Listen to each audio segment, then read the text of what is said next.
The Drum Candy podcast is brought to you by Drum Factory Direct.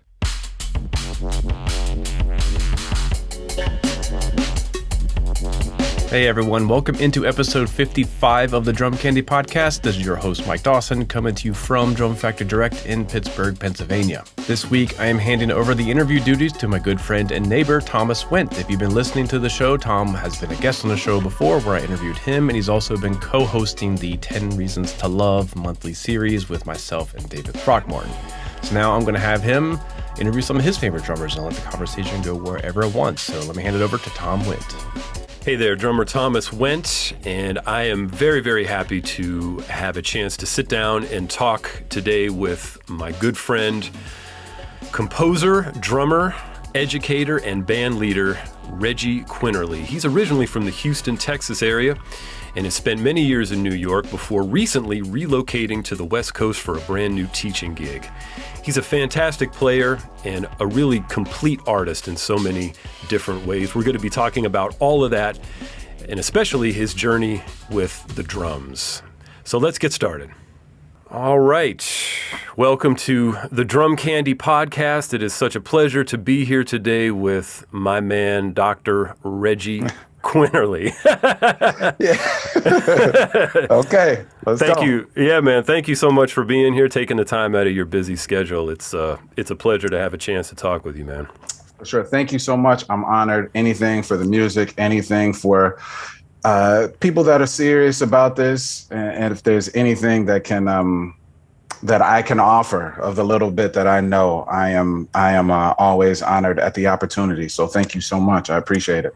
Yes, sir. Well, you're doing quite a bit for the music, and that is greatly appreciated. So, I thought we could start by kind of going all the way back for you, man. How you're originally from the Houston, Texas area, correct? Yeah, I'm originally from Houston, Texas, like right in the middle of it. Oh man! And so that's where I'm from. That's where my story starts. Somebody asked me this the other day. They asked me being a professional musician, were my folks musicians, and they both played instruments. But by the time I kind of like encountered them, or when I showed interest in music, they hadn't been playing for a while. But I always say that they were arts appreciators, which is just as important, because I think I believe that. The ability to appreciate something is just as important as dedicating your life to kind of doing it. You know what I mean? Absolutely. Absolutely. So they never discouraged me from playing music, which is different from a lot of people. They were just like, well, how can you do it better? And private instructors and private lessons and drum camps and all of that kind of thing. They were very much supportive of my endeavors. That's wonderful. Yeah, I was luckily in the same boat. My parents were both great appreciators of the arts, and that, man, it wasn't until I got older that I realized just how lucky I was in that regard, because as you said, so many people, it's an uphill battle from the beginning. So that's wonderful to hear, man. That's great. So from Houston, you made your way up to New York to study at the New School, correct? Yeah. Well, to fill in a little bit before that, so please. I was always interested in music and always interested in the drums. Came up, just sitting by the drums at church. And it just so happened that the drummer there was also a jazz drummer. And so he had an interest in things, outside of just that particular genre. And his name was Lester Grant. I dedicated a piece to him on my second album. And, in addition to Lester Grant, I also had a great mentor in the way of a gentleman by the name of Sam Dinkins, who has taught drums in the Houston area for over 30 years. And it was, and I say that, and I must include that, because those gentlemen showed me that this is something that can be done professionally. And so that was the example that I had. So when I got to New York, it wasn't a it wasn't an issue of, can this be done professionally? It's just like, how am I going to make it happen? And when I got to the new school, I was fortunate to meet, great teachers, like people like Joe Chambers and people like Jimmy Cobb and Ralph Peterson was around and all of these people. But then, they also had great people who were leading ensembles like Charles Tolliver and Billy Harper. Mm-hmm. Hal Galper, all of these great people. And in addition to all of that, you had great students, because I do know for a fact that you learn just as much, if not more, from your peers as the people who are teaching you. They were very, very serious and very diligent. I'd gotten exposed to that, going to the Performing Arts High School in Houston. Mm-hmm. But it was just a continuation of that. So, yeah. Wow, that's fantastic. When you were at the new school, who were the drummers or drummer that you studied with primarily, or were there a few different? Yeah. I started off, I believe my first semester, I was studying with Michael Carvin and Louis Nash. I had met Louis Nash before I got to New York.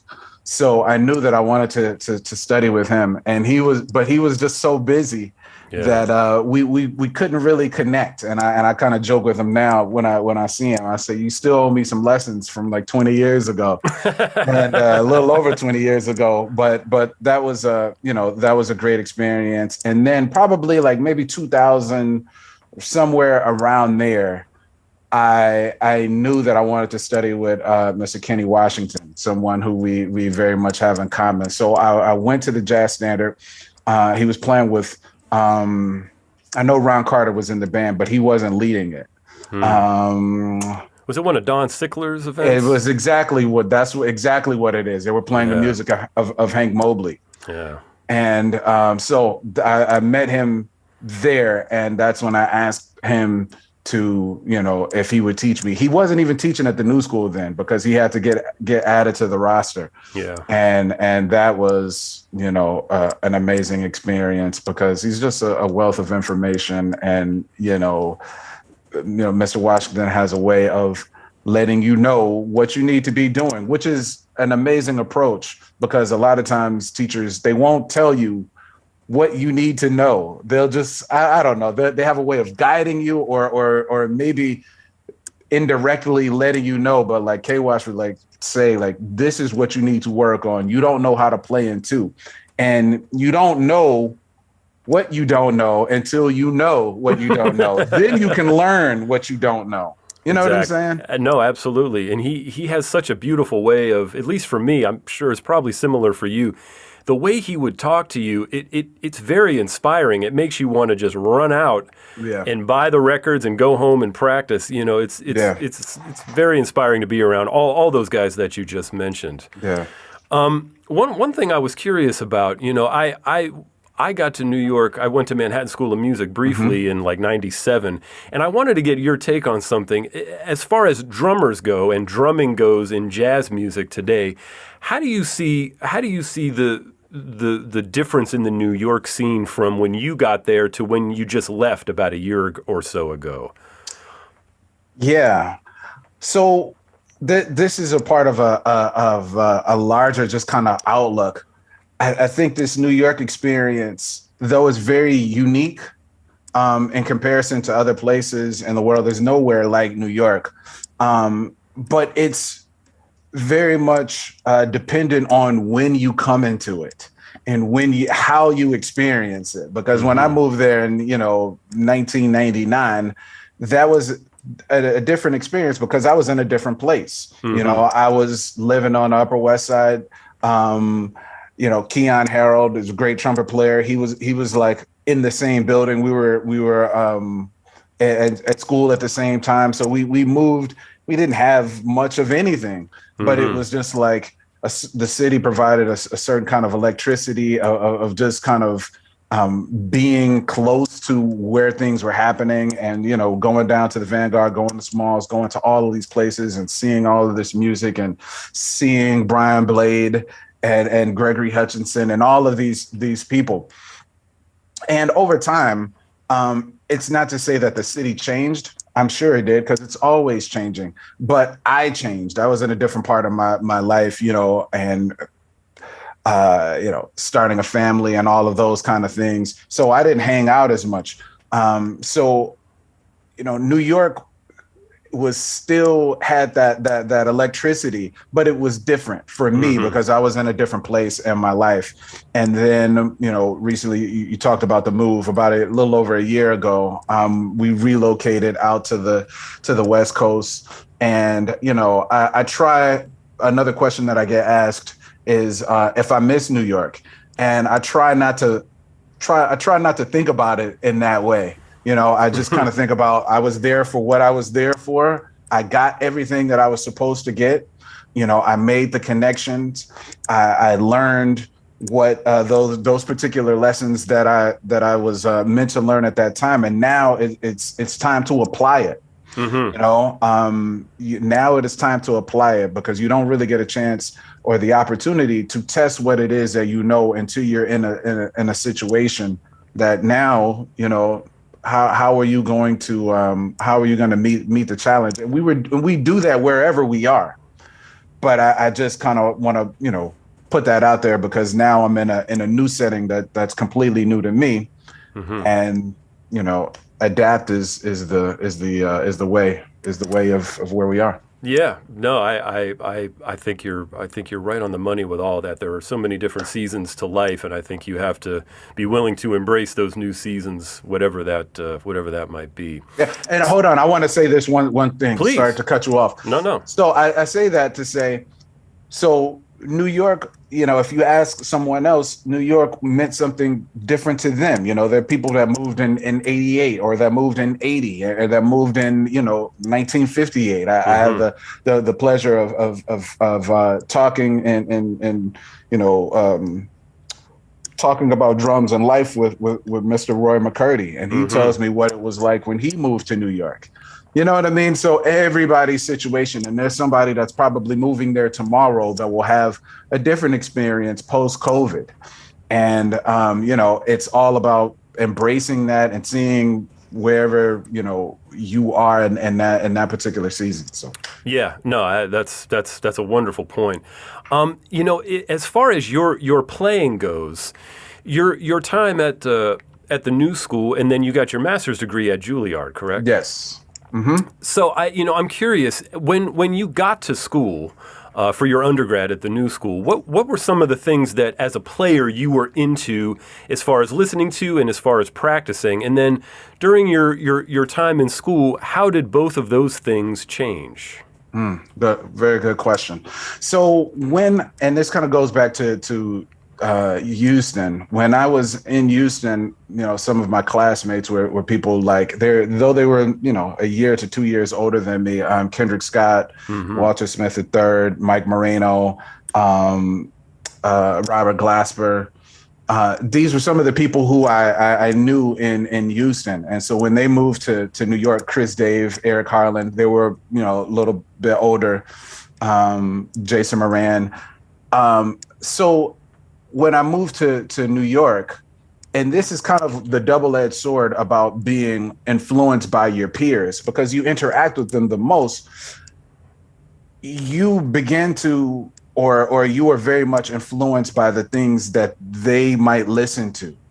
And so when I kind of came into this music and was surrounded by people that were like-minded musicians, it was Branford, it was Kenny Garrett, it was, Kenny Kirkland, it was Donald Harrison, it was, anything that Jeff Tain Watts was on.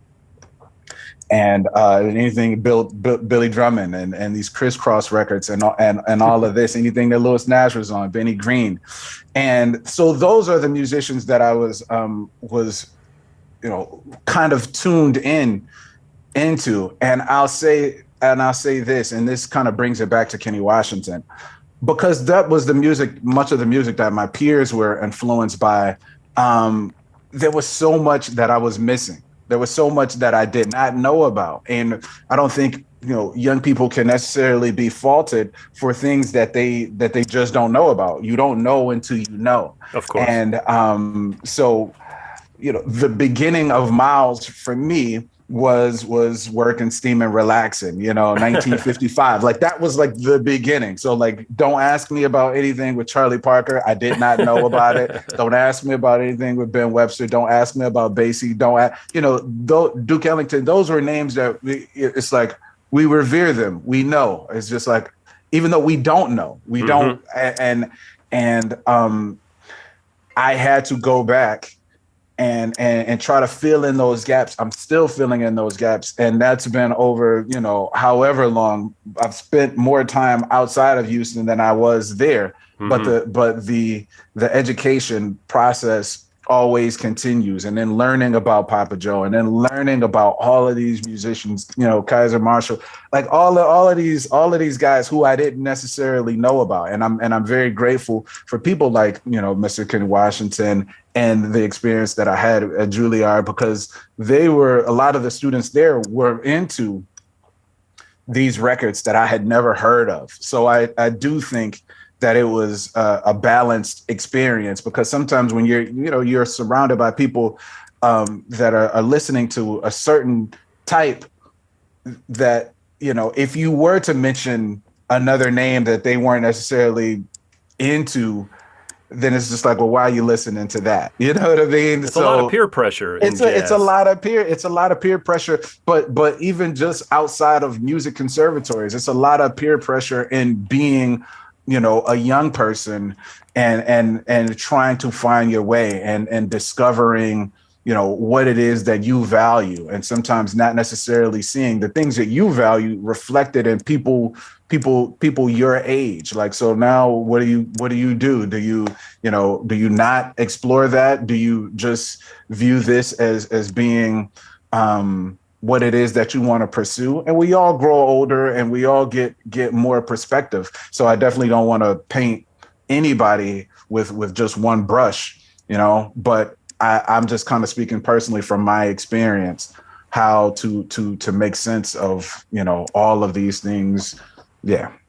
Yeah, it's a lot to take in, I think, when you come to this music. There's such an incredibly rich history. And I know from talking to younger musicians, not just drummers, but younger musicians in general, a lot of them kind of, they're a bit exasperated, because there's so much out there, and I think many of them know, like, okay, I have to know about this, I have to understand this, but it's very, even though everything is accessible today because of the internet, when we were younger, that was different, but everything's accessible to these young folks. Sure. But even then, I think many of them are still so overwhelmed, by where do I start and how do I begin to sort of put all these pieces together. Yeah. So I hear you. It's a real challenge. As far as your playing goes, what are some of the biggest lessons that you got as a player from your time, both in New York in general, but in school in New York? What are some of the biggest lessons you got as a drummer? As a drummer, I think one of my biggest, listening is can never be overstated. The importance of listening and really paying attention to what's going on the bandstand, if you're on it, or if you happen to be checking it out, observing. That listening is probably one of the most important things, because you can't do anything with it, depending on what you're listening to and what you're listening for, and listening to how the drums and the bass interact and how they hook up, and how does that leave space for the piano player, and understanding that listening is about, and listening and reacting is a give and take. And even in that, there are a lot of different approaches. Everything doesn't necessarily have to be in this interactive way that we have been kind of conditioned to respond. I say something, then you say something. I say something, then you say something. I mean, that's one approach. There's another approach to where you understand that the big picture is we're creating something together. And if this person is playing an idea, I don't necessarily have to jump out the window and react to every little thing that they're doing.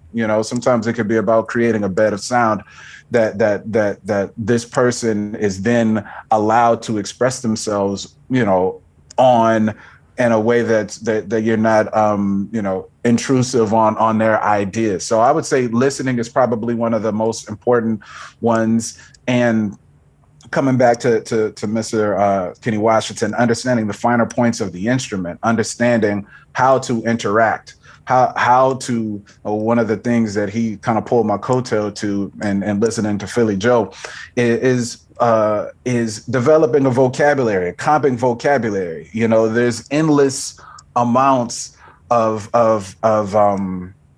permutations and there's just a whole world that can be created, and even just comping on the snare and the bass drum and the dynamics involved.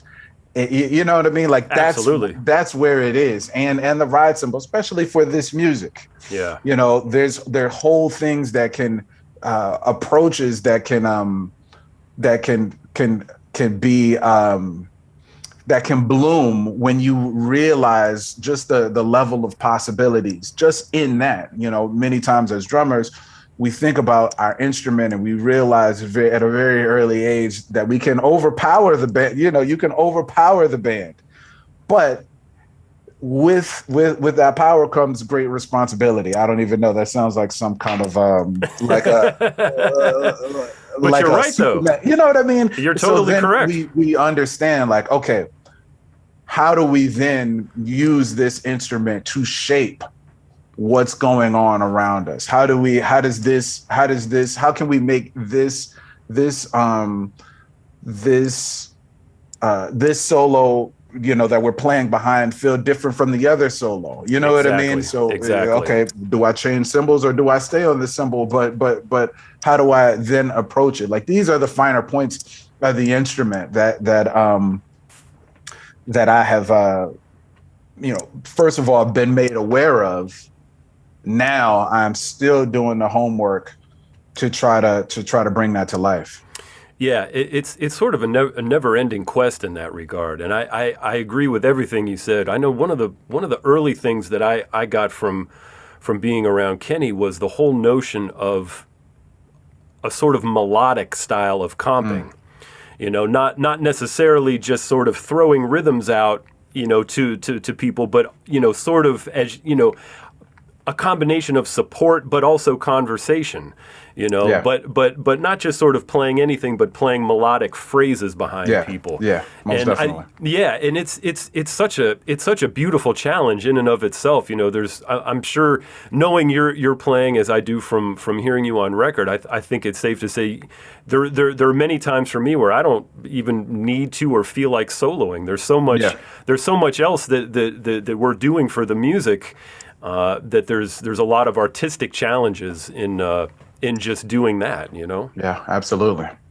Yeah. So, just to kind of shift gears for a second, another aspect of your artistry is that you're a very gifted composer, and I wanted to ask you about that because today there are more drummers who are composers than ever before, and I'm curious, as a drummer, how does as a composer, how does your drumming affect your composition and vice versa when you're writing music? Cool. First of all, let me say thank you for the compliment. The check is in the mail. That's coming your way. I wish I could. I appreciate it. So I still consider myself very much in this beginner's phase as a composer, and I'm currently, what I'm trying to express through composition, I'm still trying to write songs that sound that don't sound like a drummer composed them, if that makes any sense. It totally does. There's so many great drummers, there's so many great composers that happen to play drums, and I think one of the gifts to that of approaching composition from the drums or from that perspective is that we don't think we're not bound by traditional composition techniques. The 2/5s, these chords don't resolve in the way that piano players who have been drilled in these kind of these techniques, these composition techniques and how things resolve. We're more influenced by the sound. I'm not speaking for every drummer, because there are some great drummers who, many of them started off as piano players, or had a great melodic and harmonic sense. Our Blakey, Papa Joe Jones, Philly Joe Jones, all of these guys had backgrounds in this, the great Victor Lewis, who can sit down and play whatever it is that, Jack DeJohnette is another example. Then there's so many. I know that I'm forgetting so many of them.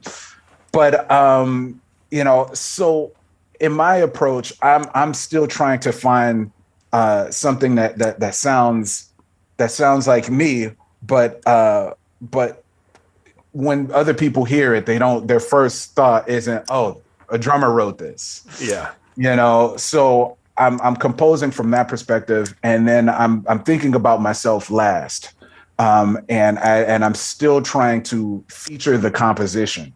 Or feature the people that are playing and interacting with the composition, how hopefully in a musical way. So my approach as a drummer is just to be supportive. I'm maybe gonna start working on some compositions that I would say might feature the drums a little bit more, but still I'm in this mode of just trying to write something that combines, melodic influences and harmonic influences that I'm really kind of drawn to. The music of Horace Silver, the music of the jazz tet, which I'm listening to now. And it's always when I listen back to some of my previous recordings, I can tell what I was listening to at that time. There was a point in time when I was really all into the Montgomery Brothers. And my thing is, I put the music that I'm listening to up on a pedestal, and I'm trying to compose something to the stature of that. I don't feel like I'll ever hit it, but even when I don't hit it, I still feel like I've created something that is informed by that and is still, has its own unique nature. So Invictus, when I had that instrumentation of vibraphone, piano, and guitar, so it's like, now how do you navigate? You got 3 chordal instruments, bass and drums. How do you do that? And how do you find the right players who don't get in each other's way? And, I go back to recording the Montgomery Brothers with George Shearing. It's just like textbook example, or you listen to the other recordings with the Montgomery Brothers. And that's where I go. So it's a roundabout way of answering, or hoping to answer your question. No, that was wonderful. One of the things I first felt when I listened to your recordings was, man, this is a person who has a serious grounding in the history, but they also have a beautiful sort of foot in the present, looking towards the future. And I love music like that has real substance to it, but is not trying to be something that has already happened. I think a lot of people get stuck in that, even if they're trying to pay homage and honor the music. I think sometimes certain composers can get stuck in just trying to do a specific thing instead of the approach that you took.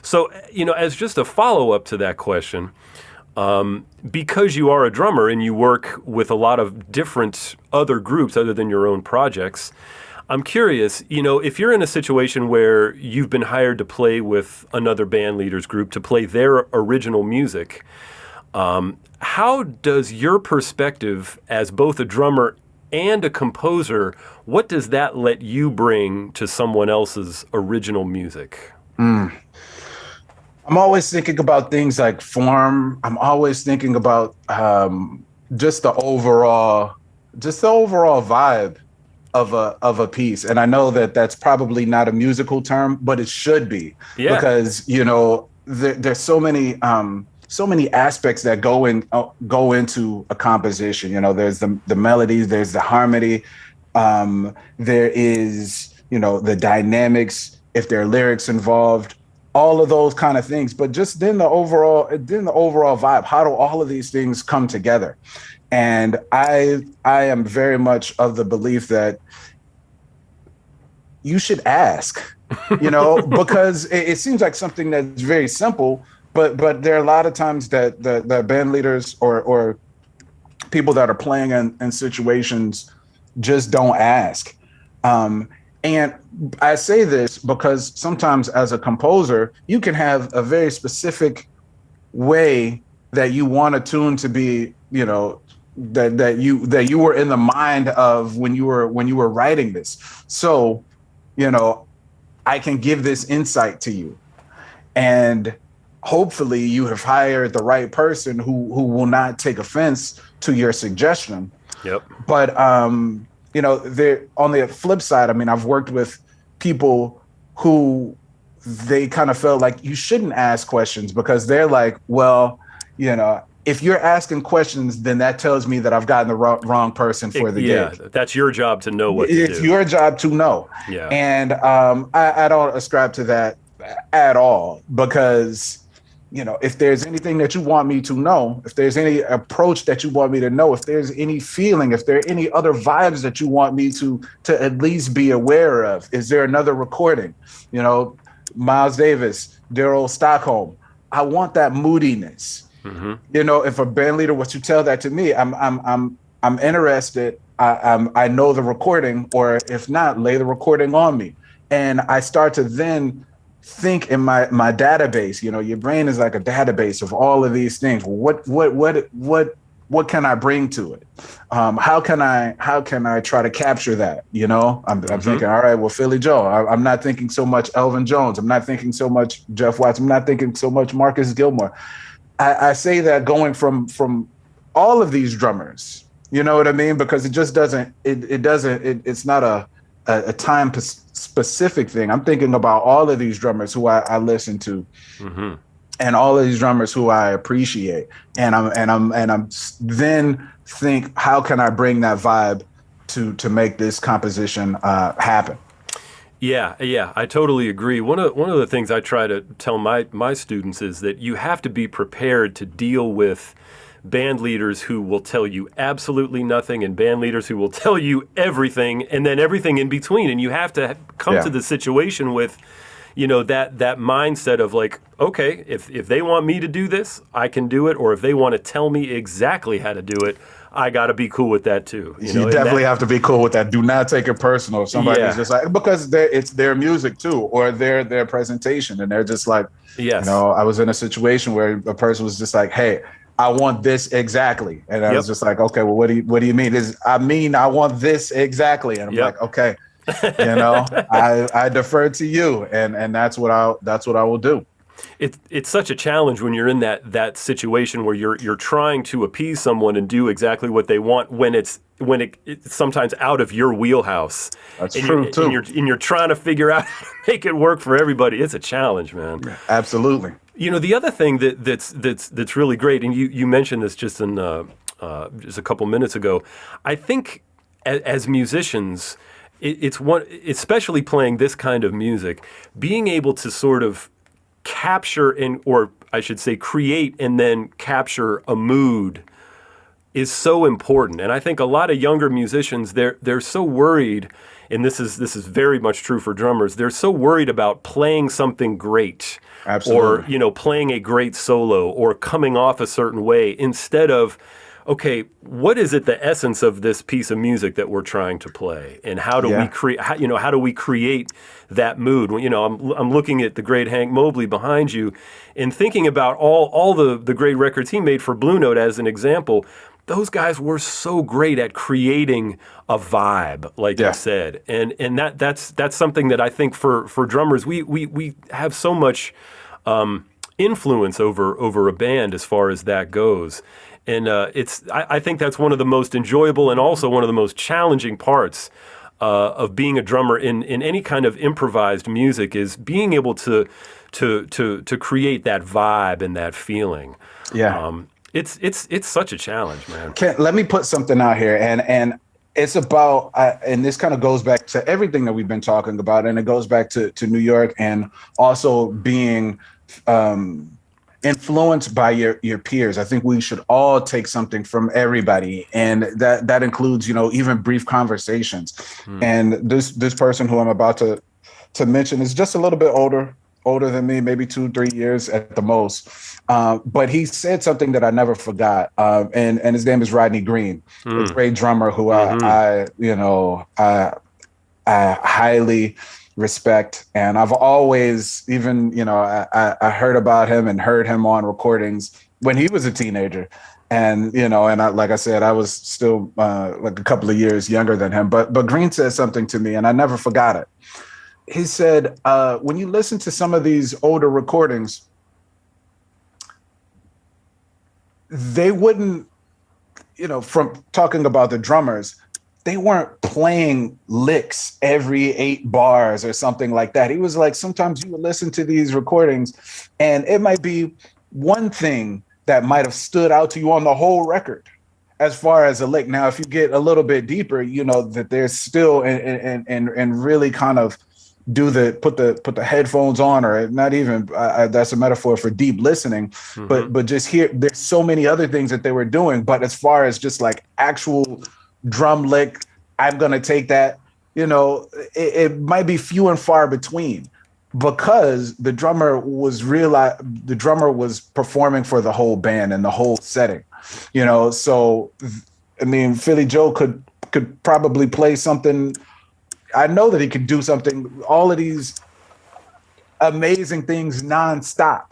But the fact that he chooses to do what he does, and then, whether it's time to trade or something like that, or even just switching gears, that he does this kind of hip little thing, now he has your attention. But I think that one of the pitfalls, and I will say that this is a pitfall of musicians and specifically drummers, because we're talking on this drum podcast, is that we can get so caught up into trying to let people know how bad we are, how hip we are, how we have figured out this polyrhythm, and we gotta do it. I gotta let you know. Yeah. And that's not a headspace that I would recommend that we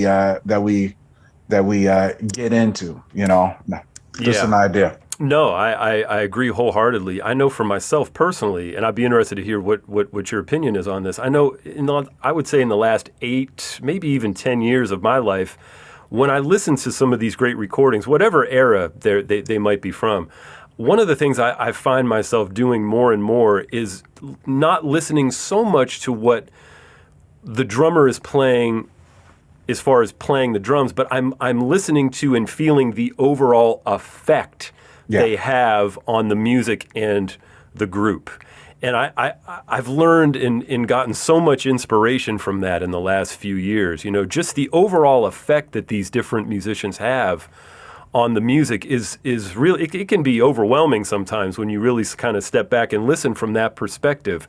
Are there any drummers for you, thinking about that, are there any drummers for you in that regard that have made, maybe the biggest impact on you? Who are some of your favorites in that regard? So I know there's a lot. I know. I know. And I'll say this. Then this kind of goes back to listening being so important, that you're always taking things from different players. And there is a belief that you want to sound like yourself, but the reality of it is you couldn't sound like anybody else, even if you really wanted to.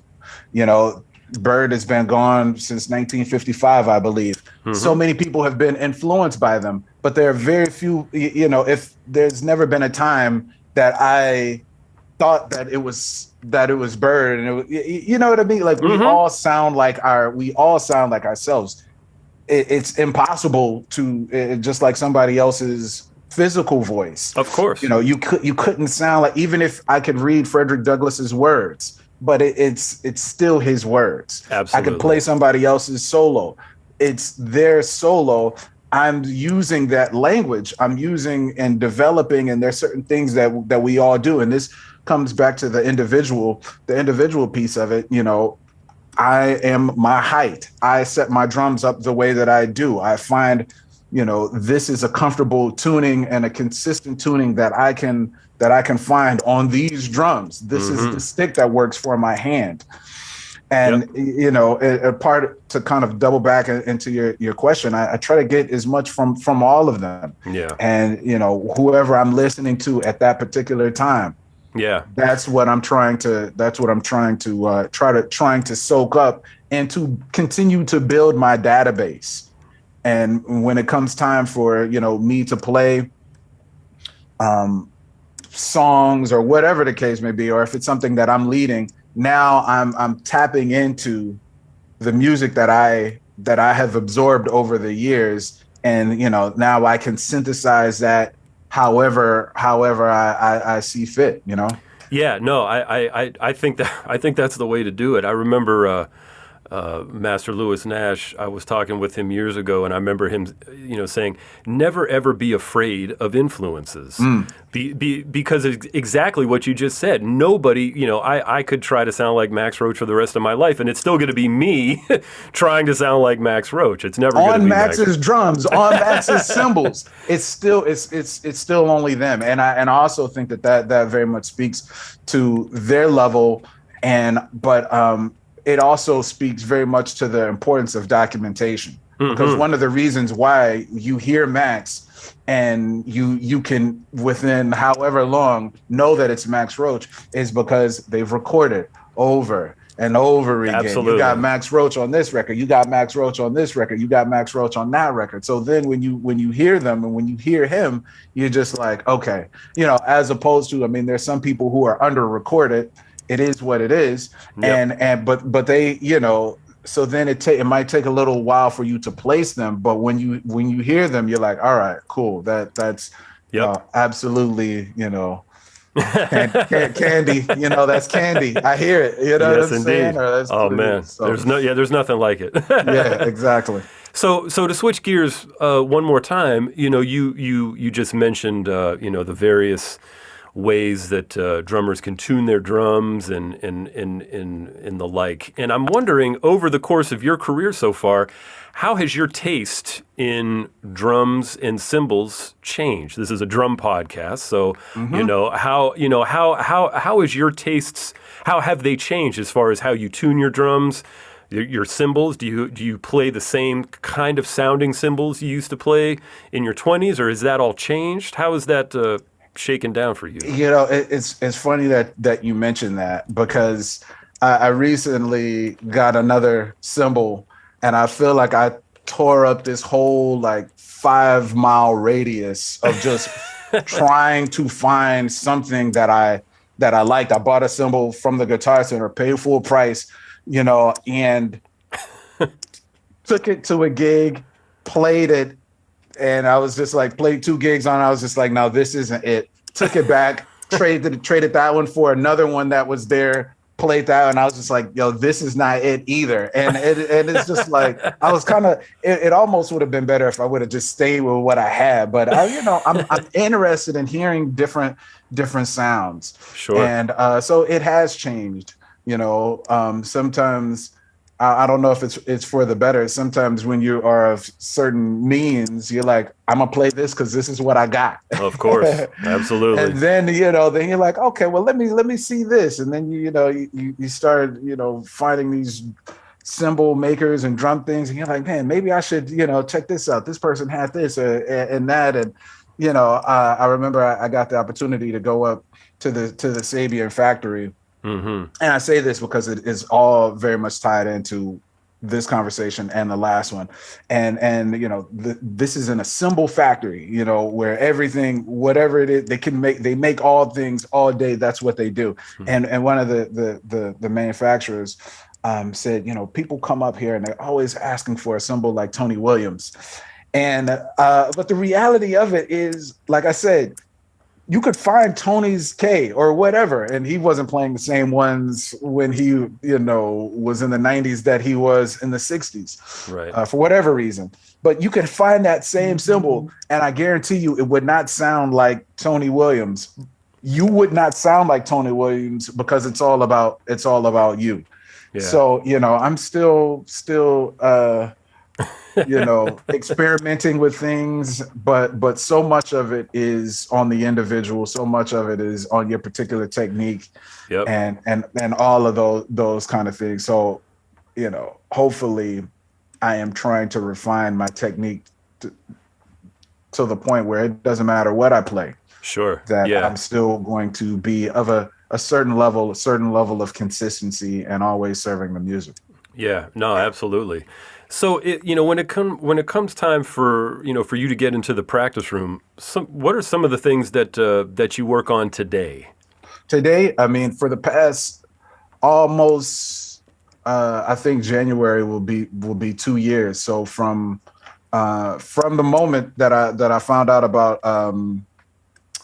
Master Ralph Peterson, his transition, I have rededicated myself to the rudimental ritual, Alan Dawson's, because he was all about that. And I took lessons with him. I probably took 3 lessons with him back in, I don't know, 2000, and he was all about it. And I was just like, okay. And I just did not learn it then. And what's crazy is I actually had the opportunity, maybe a year or 2 before Alan Dawson passed away, I actually saw him do it, Wow. in person. Man. So, and I remember seeing that. And so I'm still on this particular journey of that's pretty much I've sorry, Kenny, but I've kind of put Will Coxon to the side for now. And I'm just really focused on that and taking my time with it, Yeah. and not trying to, memorize it or go too fast too soon. I'm like on the second to last flam exercises. Yep. And there's only probably about 8 more bars to go, or 16 more bars to go. But I will still just kind of practice it to that point. Yep. And then just stop. Wow. I got to know Ralph a little bit. I remember sitting in with him at a jam session once where he played trumpet, and it was great. But I never got to take a lesson from him. But I've seen some videos of him teaching, and man, he was an incredible teacher. Could you talk a little bit about some of the things that you left with from him as an educator, because you're a serious teacher yourself these days. So what did you get from him? We and so are you. We're all teachers. We're all students. And to understand Ralph Peterson's trajectory, or to have a handle on it, it would be important to know a couple of factors.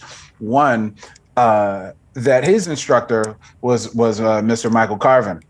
And he talked about him, and Mr. Carvin always has this thing of each one teach one, and so that was so I had the opportunity of studying with Ralph Peterson and Michael Carvin. And one of the things that Ralph would always kind of talk about is he would talk about the ride cymbal, and he would talk about the approach to utilizing the rudiments. He was very much he had full command of the rudiments, and could use them and could pull them out in any time. And he had developed a language and an understanding that he could pull these off in musical situations, because it's one thing to just have them at your disposal. It's another thing to be so in tune with them from the technique perspective that then you start to hear the music within them, the alternating of hands and all of those kind of things, and understanding the where the accents are placed on the insides of these things, of these paradiddles and these double paradiddles, and understanding the mechanics of it. Because then when you do that, and like I said, and like we've always said, this is a continual process. Then you hear the music in it. Then when you hear Max, you understand what he's doing. When you hear Philly, when you hear Chick Webb, you understand what all of these musicians are doing, and that's what Ralph was all about. And as you stated a little bit earlier, he was a trumpet player. That was a big component of it. There's always been this connection between trumpet and drums. Ralph has the unique distinction of being able to do both. So he when he played the drums, he looked at it from that perspective, that musical perspective. Everything had an application aside from just, you know, the face value of it. So those are just a couple of the things that I remember from him. I mean, he was a powerhouse. You know, he understood. He sure was. He understood the music. He understood how the drums relate to all of the instruments. You know? Yes, yeah, that definitely seems like absolutely. I remember when I played with him at that jam session, I was intimidated by him. I wanted to approach him afterwards, and I did go up and say hi, and he turned around and he said, "You sound good, man, sound good." And that was about it. I said, okay, I'm not going to bug him anymore. But, you know, I've always been curious, because after I saw a couple of videos of him teaching, I thought, man, I really wish I would have had the opportunity, and I felt a lot of regret. But yeah, he was able to, and, you know, when you listen to these things on recordings of the albums that he's done, or even whatever YouTube clips that you can find, he has a very unique way, because of his mastery of the rudiments. He has a way of being able to play in the creases and get these polyrhythms and things like that. You know, it's the height of sophistication as it relates to syncopation. You know, and put, you know, because in the sense of the word is to put the stress on unexpected parts of the beat. I mean, that's Ralph walking down the street. He was able to do that because he understood the larger framework of the composition and structure. Yeah, he was such a complete musician, man. It's something. Man, you know, so, you know, to kind of begin wrapping up, you as I've mentioned, man, you're not only a drummer and a composer and band leader, but you're also a serious teacher, man. Can you talk a little bit about some of your teaching endeavors that are happening now, because you have a new teaching gig? Well, so let's talk about it. You know, I have to say this. I started with this. I never saw myself being a teacher. I never thought about pursuing that aspect. And this is after schools and all of those kind of things. This is even after taking the exam, the certification things. I never thought that I would do it. I remember telling my grandmother, you know, I would never teach. And she was an educator. And I was just like, well, if I was going to teach, I could have just stayed in Houston and taught. And this is youth clearly speaking in the face of true wisdom. But things have a way of finding you and putting you where you need to be. So I have taught grade school. I've taught 3rd through 8th general music. Wow. I've taught on the college level. I've taught music history on the college level. I've never actually taught the drums, you know, on the college level, or even in like a private studio or anything like that. You know, I've been fortunate to get into these positions or these situations where I'm bringing so much of my knowledge of the history and, you know, trying to learn all of these things. That's kind of been the thing that I've been presenting. So I've taught at the college level. I've taught at Juilliard in what they call the extension division, which is really hip because it's something for lifelong learners. That's matriculated. It's not for a degree or anything like that. There are people, many of them are retirees who just want to learn about, you know, Vivaldi or I don't know, Alexander technique and all of these things. And Juilliard was hip enough to include some jazz, programs and focal points, and I've taught that. And for this past semester, it was only for one semester, but it felt like a very long. It was intense. It was intense in the best way possible. This past semester, I taught 2 music history classes at USC. One of them was the music of Black Americans, and which goes back and predates even 1619, and talks about all of these, and it's not even just jazz centered. And then there was another one that discussed from hip hop from bebop to doo-wop to hip hop. That was the class, and it was more picking up the ball and history around the bebop time period and going forward to hip hop, but various forms of black music, you know. Man, that's fantastic. And I have to say that was one of the first things that made me interested in you, because I thought, like, man, here's this guy who's about my age, who's a great player, but man, he really knows the history. And that's kind of what really, interested me in you initially, man. So, man, thank you for all that you do on the playing and hold on. the education. But I have to say this, and I bring it back to these people, you know, because they're the ones that I think should receive so much of the credit, and they're people that we know, you know. In addition to Kenny Washington, of course, we definitely have to shout out Phil Shapp, you know, yes, indeed. one of the best to ever do it, because they showed me different sides of this. You know, Kenny Washington was a great player, or is a great player, and someone who knows about the history, someone who presents the history with the music for his radio broadcasts. And you know, when I met him, that's what he was also doing too.